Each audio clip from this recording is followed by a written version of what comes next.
नाशिक शहरातील CBS signal पासून Canada corner signal पर्यंतचा अत्यंत महत्त्वाचा साधारणतः 1300 मीटरचा म्हणजे जवळपास 1.5 किलोमीटरचा हा मार्ग वाहतुकीसाठी इथून पुढचे 18 महिने बंद राहणार आहे।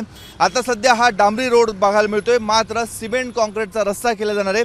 त्यासाठी हा रस्ता पुढचे 18 महिने बंद राहणार आहे आणि ह्या मार्गाला जोडणारे असे जे 8 रस्ते आहेत ते 8ही रस्त्यांवरची पूर्णपणे वाहतूक ही बंद राहणार आहे। त्यामुळे इथले व्यावसायिक, इथले स्थानिक नागरिक, इथे येणाऱ्या जाणाऱ्यांना पुढचे 18 महिने प्रचंड मनस्तापाचा सामना करावा लागणार आहे। कारण इथून हा अत्यंत मध्य मार्ग आहे, गंगापूर रोड, त्र्यंबक रोड यांना जोडणारा हा मार्ग आहे। पुढच्या बाजूला जर आपण बघितलं तर नाशिक महानगरपालिकेचं मुख्य कार्यालय आहे।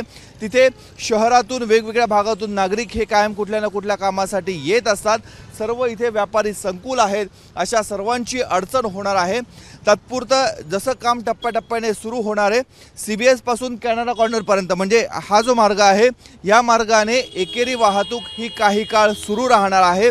मात्र त्यानंतर ही वाहतूक देखील बंद केली जाईल। परंतु हा जो मार्ग आपण बघतो ह्या गाड्या चाललेल्या आहेत, या कॅनडा कॉर्नर पासून सीबीएस सिग्नलच्या दिशेने चाललेल्या आहेत। हा मार्ग पूर्णपणे बंद राहणार आहे। तसंच ह्या गाड्या इकडनं फिरून या बाजूला चाललेल्या आहेत, हा मार्ग देखील बंद राहणार आहे। याआधी स्मार्ट सिटीचं काम नाशिक शहरामध्ये चालू होतं, 2 रस्ते स्मार्ट सिटीच्या अंतर्गत करण्यात आले। मात्र त्या कामाची मुदत संपून गेल्यानंतर देखील अनेक महिने हे काम सुरू होतं। त्यामुळे नाशिककरांना प्रचंड मनस्ताप सहन करावा लागला होता। आता निवडणुकीची धामधूम आहे आणि ह्या निवडणुकीच्या धामधुमीमध्येच अशा स्वरूपाचं काम हाती घेण्यात आल्यामुळे नाशिककरांना पुढचे 18 महिने तारेवरची कसरत करावी लागणार आहे। कॅमेरामन किरण कटारेसह मुकुल कुलकर्णी, एबीपी माझा, नाशिक। एबीपी माझा, उघडा डोळे बघा नीट।